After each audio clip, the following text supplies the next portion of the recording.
முன்னாடி இருக்க பல மெடிக்கல் ட்ரீட்மெண்ட்க்கு பின்னாடி ஒரு பயங்கரமான ஹிஸ்டரி இருக்குன்னு தெரியுமா? மீட் ஷிரோயிஷி. வேர்ல்டு வார் 2 டைம்ல ஜப்பனீஸ் மக்களுக்கெல்லாம் ஒரு பியூரிஃபை பிளான்ட்டா இருந்தது. ஆக்சுவலி ஒரு சீக்ரெட் ஃபேக்டரியா இருந்திருக்கு. யூனிட் 731 பேர்ல இந்த ஷிரோயிஷி ஒரு ஃபேக்டரியை நடத்திட்டு வந்திருக்காரு. அந்த ஃபேக்டரியில மக்களை எல்லாம் மக்களா ட்ரீட் பண்ணாம வெறும் ஒரு கட்டையா, அதாவது ஜப்பனீஸ்ல மருட்டா அப்படின்னு சொல்லி தான் கூப்பிட்டாங்க.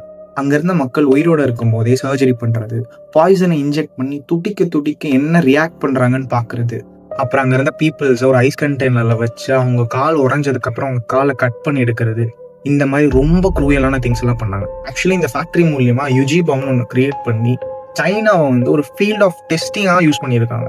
இந்த பாம்ல ஒரு பர்டிகுலர் டைப் ஆஃப் வைரஸை வச்சு அங்கே ட்ராப் பண்ணி நியர்லி 10,000 பீப்புள்ஸ் இறந்துருக்காங்க. ஸோ நான் முன்னாடி சொன்னேன்ல, பீப்புள்ஸ் எல்லாம் அந்த பனியில் உரைய வச்சு அவங்க காலை வெட்டி ட்ரீட்மெண்ட் பண்ணாங்கன்னு சொல்லி.